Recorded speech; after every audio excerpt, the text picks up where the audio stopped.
सोचो जरा, देश भर में 1.84 करोड़ रुपीस ऐसे ही पड़े हुए हैं जिनका कोई क्लेम ही नहीं कर रहा है। ये पैसा आम लोगों की मेहनत की कमाई है जो बैंक्स, आरबीआई और अलग अलग फाइनेंशियल इंस्टीट्यूशन के पास अनक्लेम्ड पड़ा हुआ है, यानी कि ये कहूं कि अनक्लेम्ड फॉर्म में पड़ा हुआ है। बट नाउ गवर्नमेंट खुद आपको ये पैसा दिलाने के लिए आई है थ्रू द कैंपेन आपकी पूंजी आपका अधिकार। तो आज के इस वीडियो में हम डिटेल में समझेंगे कि ये मनी कहाँ है, कैसे क्लेम करें और क्या हर्डल्स हैं और कैसे आप ये आपके परिवार का पैसा आपको वापस मिल सकता है।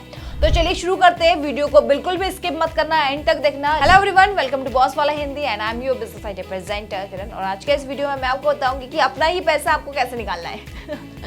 चलिए शुरू करते हैं।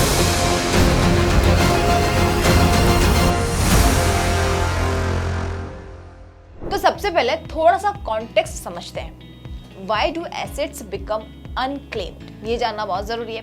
तो मैं आपको ये बता दूं कि बैंक अकाउंट्स या फिक्स डिपॉजिट अगर 10 साल तक बिल्कुल इनएक्टिव रह जाए, ना डिपॉजिट ना विड्रॉल, तो वो अनक्लेम्ड डिपॉजिट की कैटेगरी में आ जाता है। उसके बाद इंश्योरेंस पॉलिसी अगर वो मैच्योर हो जाए और पॉलिसी होल्डर या नॉमिनी ने क्लेम ना किया हो। फिर आता है शेयर्स, म्यूचुअल फंड्स और डिविडेंड पेमेंट जो किसी ने क्लेम नहीं किया हो, वो भी IEPF investment education protection fund के पास सीधे चली जाती है। उसके बाद आता है provident fund, pension account, ETC। ये भी अगर लॉन्ग टर्म तक के लिए डिस्पोज रहने लगे, लीगल हेयर्स या क्लेमेट्स के लिए थोड़ा सा कॉम्प्लिकेटेड हो जाता है। वहीं गवर्नमेंट असेसमेंट के मुताबिक total unclaimed financial assets 1.84 lakh crore के करीब है, जो बैंक्स, रेगुलेशन और इंस्टीट्यूशन में सेफ कस्टडी में मौजूद है। लेकिन फिर भी आउट ऑफ दिस बैंक और आरबीआई के पास ट्रांसफर हो चुकी अनक्लेम्ड बैंक डिपॉजिट का एक बड़ा हिस्सा है। ये कैंपेन लॉन्च किया गया है 4 अक्टूबर 2025 को गांधीनगर से, जब फाइनेंस मिनिस्टर निर्मला सीतारमण ने कहा कि ये पैसा बिल्कुल सेफ है, बस आप अपने डॉक्यूमेंट्स के साथ आए और क्लेम करें। इस क्लेम को 3 A's प्रिंसिपल पर डिजाइन किया गया है, जैसे कि अवेयरनेस, एक्सेस एंड एक्शन। अब बात करते हैं अगले पॉइंट की, जो है कहां पैसा फंसा है। Let's break down the categories where unclaimed assets. तो ABC सेक्शन में समझेंगे तो A सेक्शन में हमारा आएगा बैंक डिपॉजिट, इनएक्टिव या फिर डॉर्मेंट अकाउंट। अगर आपका अकाउंट या डिपॉजिट 10 साल या उससे ज्यादा टाइम से इनएक्टिव है, तो बैंक उस अकाउंट को depositor education awareness DEA fund under RBI में ट्रांसफर कर सकता है और फिर वो अमाउंट RBI के थ्रू अनक्लेम्ड डिपॉजिट्स कैटेगरी में चली जाती है। उसके बाद आते हैं UDGAM, यानी कि unclaimed deposit gateway to access information. इस पोर्टल के थ्रू आप चेक कर सकते हैं कि कोई डिपॉजिट आपके नाम से अनक्लेम्ड स्टेटस में है या नहीं। Then next point, ensured claim maturity process. बहुत सी इंश्योरेंस पॉलिसी मैच्योर तो हो जाती है, लेकिन पॉलिसी होल्डर या नॉमिनी क्लेम प्रोसेस नहीं करते, या फिर ये कहें कि डॉक्यूमेंट्स कंप्लीट ही नहीं होते, तो फिर जो अमाउंट्स पेंडिंग हैं वो इंश्योरेंस के पास सेफ है, लेकिन ऑनर्स तक नहीं पहुंचे हैं। फिर बात करते हैं शेयर्स और डिविडेंड्स, म्यूचुअल फंड्स, ETC। अगर आपने शेयर खरीदे हैं या म्यूचुअल फंड में आपने इन्वेस्ट किया है और अभी तक डिविडेंड नहीं मिला या शेयर आपके नाम है लेकिन आपने क्लेम नहीं किया, तो वो मनी सेबी या फिर IEPF के पास जा चुकी है। तो क्लेम करने के लिए आपको IEPF 5 फॉर्म, ये सब डॉक्यूमेंट्स आपको सबमिट करने होंगे। और वही provident fund, pension accounts others के लिए आपको कभी कभी एम्प्लॉय रिटायर या ट्रांसफर हो जाते हो तो उनका PF pension account property settlement नहीं होता, तो कुछ बैलेंस बचे रहते हैं जो आपका क्लेम पेंडिंग रहता है। ये भी एक कैटेगरी है जहाँ क्लेम रिकवर हो सकता है। जब बात करते हैं अगले पॉइंट की, कैसे पता चले कि आपका अपना पैसा कहाँ फंसा है, तो यहाँ कुछ स्टेप बाय स्टेप मेथड्स हैं जिन्हें मैं आपको स्टेप बाय स्टेप बताती हूँ। आप उसे फॉलो कर लेना, आपको पैसा मिल जाएगा। जैसे कि फर्स्ट स्टेप में आता है UDGAM portal for bank deposit के लिए।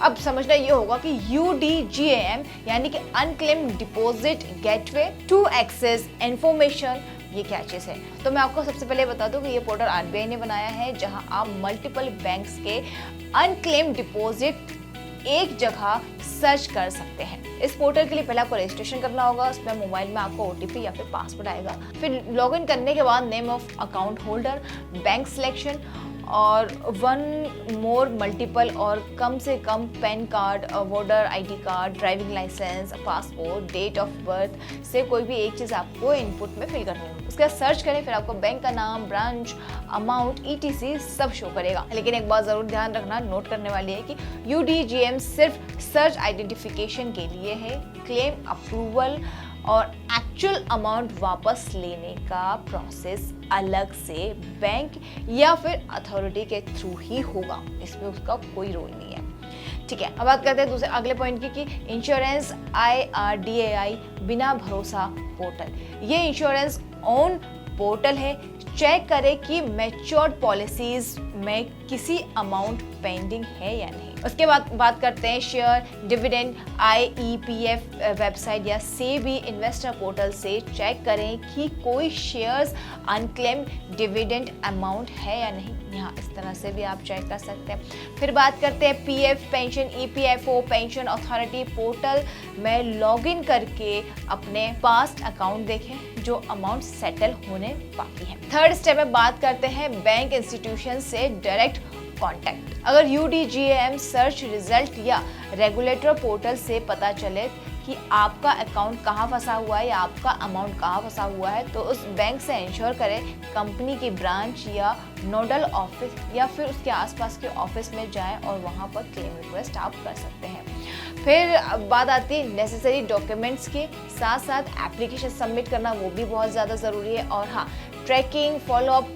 वो भी आप समय समय पर करते रहे, वरना फिर आपको दिक्कत हो सकती है। ठीक है, फोर्थ पॉइंट पे बात चलते हैं। अब बात करते हैं क्लेम प्रोसेस डॉक्यूमेंट्स की। वंस योर आइडेंटिफिकेशन कंप्लीट हो जाए तो अलग स्टेप है क्लेमिंग का। ये अलग अलग इंस्टीट्यूशन के लिए वरी करेगा, लेकिन कुछ कॉमन स्टेप्स और कुछ डॉक्यूमेंट्स होने चाहिए जो सबके लिए मैंडेटरी है, जैसे कि प्रूफ ऑफ आइडेंटिटी। इसमें आप Aadhaar card, PAN card, passport, voter ID, driving licence, ETC ये सब चीज़ें आप मान सकते हैं। उसके बाद आता है प्रूफ ऑफ एड्रेस, यानी कि यूटिलिटी बिल्स, राशन कार्ड, आधार कार्ड, ये सब चीज़ों को आप देख सकते हैं। इसके बाद आता है details of the original account, यानी कि पॉलिसी, फोलिया जैसे डिपॉजिट रिसिप्ट आपके पास हो, जैसे कि पासबुक हो, पॉलिसी नंबर हो, शेयर हो, ये सब चीज़ें आप देख सकते हैं, आपको शायद मिल भी जाएगा। उसके बाद बात करते हैं if claimed legal heir that of certificate of original holder, succession certificate, legal heirship proof and fill claimed form, banks unclaimed deposit claim form, IEPF 5 form for share and ये सब होने के बाद बारी आती है क्लेम सबमिट करने की। तो इसमें देखो आपको पहले करना होगा visit the relevant branch office, जहाँ पे भी आप जा सकते हैं अपने आसपास के सारे डॉक्यूमेंट्स लेकर वहाँ पहुँचे। उसके बाद submit the claim for the long with documents. उसके बाद सबमिट योर क्लेम अपने डॉक्यूमेंट्स के साथ वो सारी चीज़ सबमिट कर दो। Then bank institution verifies your documents, ये भी बहुत ज़्यादा ज़रूरी, क्रॉस चेक ज़रूर कर लेना, रिकॉर्ड ज़रूर देख लेना, वरना आपको दिक्कत हो सकती है। अगर सब कुछ सही रहा तो दे रिलीज़ योर फंड्स, इधर रिएक्टिव मतलब वो आपका फंड रिलीज़ कर देंगे, ट्रांसफ़र कर देंगे, जैसा भी रहेगा उसके अकॉर्डिंग बैंक वाले आपको वो पैसा प्रोवाइड कर देंगे। Then you can track status and follow up if there is something delay या कुछ वैसा होता तो आप उसके लिए फॉलोअप लेना बहुत ज़्यादा ज़रूरी है। और हाँ, टाइम फ्रेम चैलेंजेस आपको मिलने वाले हैं, क्योंकि काफ़ी टाइम से पैसा रुका हुआ है, तो एकदम से मिलेगा तो थोड़ी सी प्रॉब्लम आएगी, लेकिन आपको पैसा मिल जाएगा। अब ये तो आप समझ गए कि verification can take time, specially in old और poorly maintained that your records, तो वहाँ पे थोड़ा सा आपको इशू हो सकता है। In fact sometime branch may not have completed records or claimed many need to produce additional evidence, तो वहाँ पे ये भी आपको इश्यूज हो सकते हैं। देन आपके साथ एक हो सकता है in case of missing documents, court order और लीगल समथिंग, तो वहाँ पे भी आपको चीज़ें हो सकती है, प्रॉब्लम आपके लिए खड़ी हो सकती है। But for sure, dividends delay is common in companies' response and the compliance with the IEPF norms. Then बात करते हैं फिर सक्सेस स्टोरीज स्केल की, जहाँ पे आप ऑलरेडी 8 लाख प्लस पीपल ने UDGM पोर्टल के थ्रू अपना अनक्लेम्ड डिपॉजिट वापस ले लिया है। वहीं अगर कुछ एरियाज में देखो तो बैंक ने लोकल कैंपेन चलाया, जैसे कि थाने में महाराष्ट्र ने 452 करोड़ से ज़्यादा अनक्लेम्ड डिपॉजिट हैं, जो 11.1 लाख अकाउंट है, और ऑथराइज्ड वहाँ claim your unclaimed deposit campaign चला रही है। वहीं गुजरात के ग्रामीण बैंक ने भी अनाउंस किया है कि वो गांव-गांव जाकर लोगों तक अवेयरनेस पहुंचाएंगे और क्लेम प्रोसेस में मदद करेंगे। और दीज एग्जाम्पल शो कि जब अवेयरनेस बढ़ेगी और लोग एक्शन लेंगे तो सिग्निफिकेंट अमाउंट रिकवर हो सकता है। वहीं अब बात करते हैं चैलेंज एंड रिस्क की। तो देखो, कुछ हर्डल्स और रिस्क भी है जो ध्यान में रखना बहुत ज़रूरी है। इसमें फॉल्स क्लेम्स, फ्रॉड रिस्क, किसी दूसरे अकाउंट के नंबर या आइडेंटिटी यूज़ करके क्लेम करने की कोशिश हो सकती है, तो इससे आप बच के रहें। वेरिफिकेशन स्ट्रिक्ट होगी तो इसीलिए थोड़ा सा डिले हो सकता है, प्रॉब्लम आ सकती है। इसके अलावा रिकॉर्ड्स मिसिंग, इनकम्प्लीटेड, तो पुराने रिकॉर्ड्स ऑफ्टन मिसिंग होते हैं, तो ब्रांचेस में नॉट मेंटेन वो सारी चीज़ें, तो यहाँ पे भी आपको प्रॉब्लम हो सकती है। Then delay in the processing, तो फिर ये भी देखा गया कि वेरिफिकेशन और रिकॉग्नाइजेशन में टाइम लग सकता है। इसके अलावा awareness gap, rural remote areas में लोग अनअवेयर हैं कि ये स्कीम है, कि ये कोई स्कीम चल रही है, तो आप ज़्यादा से ज़्यादा लोगों तक इसके बारे में पहुँचाएं। उसके बाद आता है स्टाफ शॉर्टेज कैपेसिटी, तो इंस्टीट्यूशन को हैंडल करना मैसिव काफ़ी प्रॉब्लम हो सकती है, तो यहाँ पे भी आपको इश्यू हो सकते हैं। Then legal complexity in cases of deposit amount heirs ETC, ये सब चीज़ें होगी। देन उसके बाद आता है समरी। तो चलिए ये सब जानने का एक बार फिर से हम रिकैप करते हैं, आप समझने की कोशिश करना कि देश भर में 1.84 करोड़ से ज़्यादा अनक्लेम फाइनेंशियल एसेट्स हैं जो bank, ensure, SEBI and IEPF ETC के पास रखे हुए हैं। गवर्नमेंट ने 4 अक्टूबर 2025 को आपकी पूंजी आपका अधिकार कैंपेन लॉन्च कर दिया है, जिसका गोल है अवेयरनेस, एक्सेस एंड एक्सेस के जरिए, इन तीनों के जरिए लोगों के पास उनका पैसा पहुंचाने की कोशिश है।